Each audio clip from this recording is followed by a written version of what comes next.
Hi there, Joga here from A Pocket Full of Happiness, and today I'm sharing these cards with you that I've created with some of the background builder stamp sets that I restocked recently. First up is the Chevron knit pattern builder. This is actually one of my favorite stamp sets, and I think I haven't used it since last Christmas. So that was one of the reasons I decided to go with it. And these are the ink colors that I'm using throughout this video. They are all from Altenew. I think you can see the colors there. And I think, in this video I went with fall-ish colors, but I think this stamp set is really great for not just for fall, but for Christmas as well. And here I'm actually going to show you something that this was the first time I did it myself. I don't know why I didn't think of it before. I mean, it's not super hard to line up this stamp set, but they're still going to be small. It's not going to be perfect. But if you do what I did here, I'm actually lining up the last row or the first row of the design with the one that is already stamped. And well, that color is going to be a bit different, but I like that look. But this way, there's going to be, the spacing is always going to be the same. Now, obviously, this is better if you work with similar colors.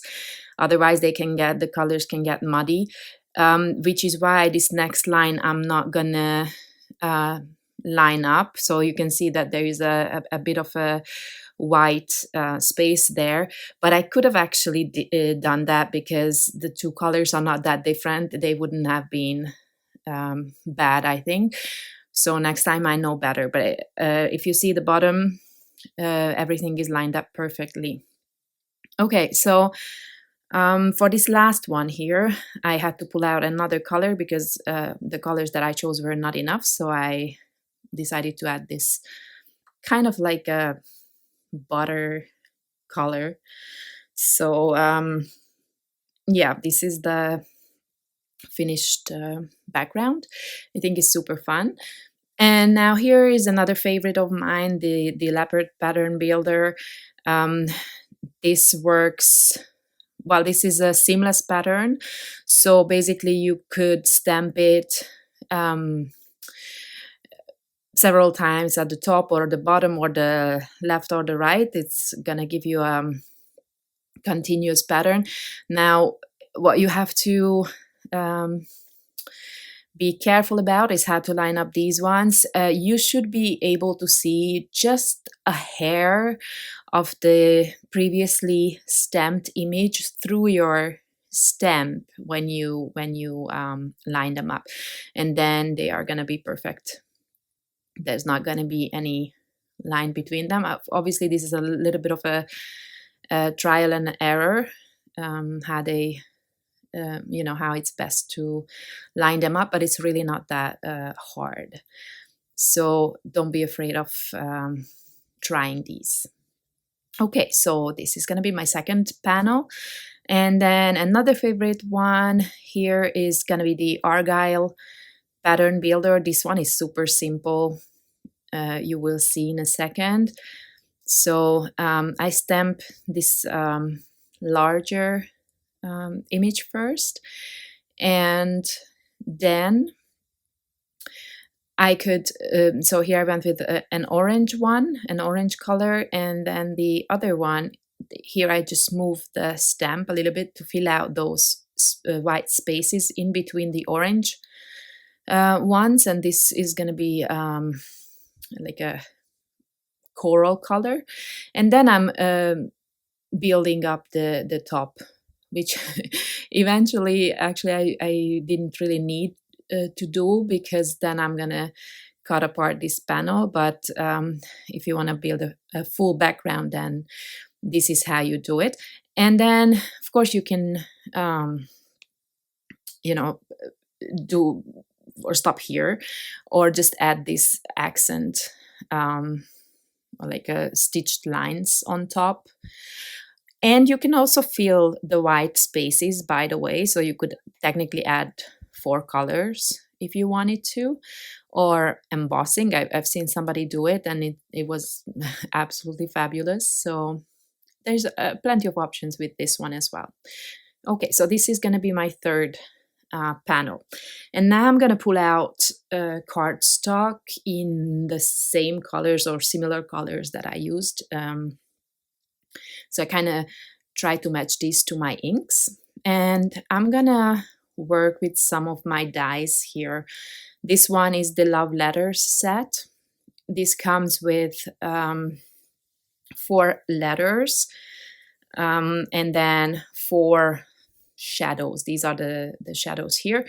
And by the way, you can line these up in about 2 ways. You can add the shadow to the letters in a way that, you know, the shadow is at the bottom, or you can do it at the top. And I think today I opted with the top.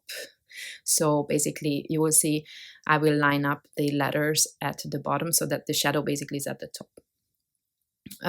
Previously I did it the other way around, so I thought maybe I'd try differently. And originally I wanted to, you know, to remove those little stripes, to have some white showing through there. But then I really like that look, so I actually added back those little die cuts. Not a lot fell out, but so it was actually really easy to, you know, just fill out those spots. And so once this is done, I'm gonna bring in another die set just to, you know, add something more to this card. By the way, all the cards today are very simple. I don't know, I'm not so big on stamping. I love background stamps most of all, but I'm always thinking, okay, now that I have that beautiful background stamped, what should I add? You know, like, I don't want to cover it up because I worked hard on it and it looks really nice. So I'm always, I just always want to leave those panels like they are and not even make cards from them, if that makes sense. So I had a hard time with this to create finished cards, but yeah, so they are kind of on the simple side. Now I'm creating a card base here. I trimmed down that leopard panel just a little bit. It actually, if you stamp if you use the stamp twice, it's not gonna cover an entire A2 panel. It's gonna be just a little bit smaller, so that's why I trimmed it. And so I just added some blue cardstock. Okay, so I'm adding some foam tape to give these letters a bit of lift. And once I've done that, I'm gonna come in with the scripty thank you die set. And I'm just going to use a part of it. So here it is in a second. This is the scripty thank you set, and then I'm just using the U part from it. And I actually die cut this from 2 different blues because I did not know which one I wanted to use. And then I decided to use both of them in a way that I kind of offset the top part a little bit, so there is a darker blue shining or like peeking through. And that's actually gonna be the card, I think. Now on to the next card. I am using the floral border die for this, and you know I love paper piecing or I think it's called inline technique, maybe. So now I'm doing something different than what I did before. Normally I just add double-sided tape to the top bit of the die cut, and then piece every little piece back into the die using liquid glue. Now, if you could see, I put the double-sided tape on the bottom piece. So now all of that is sticky. So this is good with dies where you can fill in all the pieces. But actually in another video that I did, because at the same time I did these cards, I also made some more cards. There I actually didn't notice that the die had some parts which I did not need in my design, but then I had sticky parts there. So be careful with that. Otherwise you have all these sticky mess. So make sure that you fill in every piece there. Okay, so this took a while, although not too long, because honestly it was really, it was simple and fast to put those pieces back this way. Now I am creating my card base, and for this I'm going to trim a piece of light pink. I don't know if it's blush or I never remember the colors, and often I only have scraps of cardstock, but it's from Basil. And then I also trimmed down that Argyle pattern. And I die cut this Hello die as well. And I am gluing together both like the inlay pieces. What did I say before? That technique was called, I now think I said something wrong. It's inlaying, right? Okay, so whatever I said, forget it. Anyway, I use the white, the inside pieces as well and the outlines as well. And I'm just adding the colorful pieces on top of that, so they will basically stand out, but you could just keep the white bits and fill these in instead. But I thought that it just gives it a little bit of something.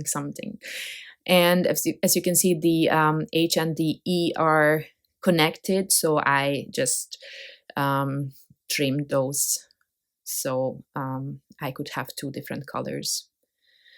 And finally, I'm adding my floral die cut here and just trimming off the edges.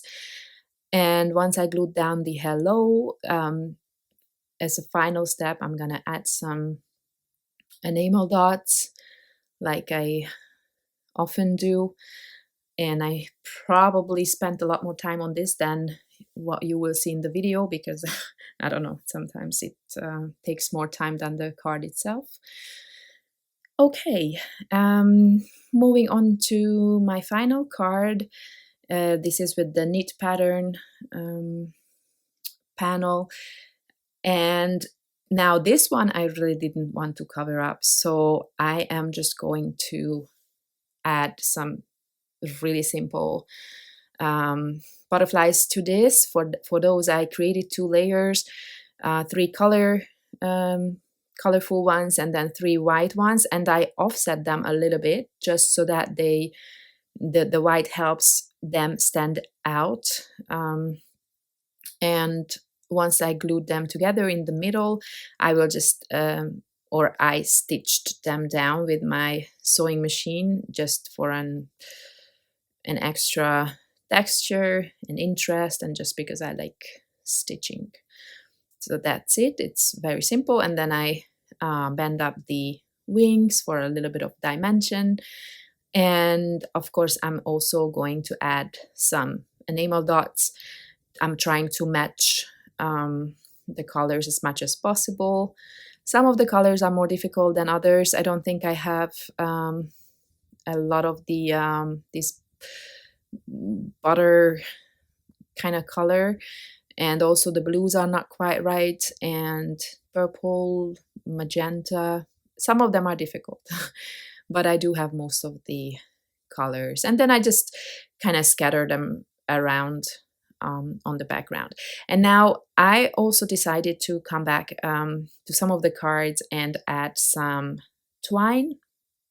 So this, just very simply, I'm just wrapping it around twice, and then I create a bow and trim off the excess that, oh yeah, and I also glue down the middle, just, you know, so that it stays in place. And I'm also doing the same for this second card, and I think I didn't do it for the last card, so only for 2 of them. And then that's it for today. I hope I could give you some ideas with these stem sets. I really, really love building backgrounds, especially because you can, you know, create all kinds of colorways. It's just really fun. Okay, so thank you very much for watching, and I hope to see you next time. Bye bye.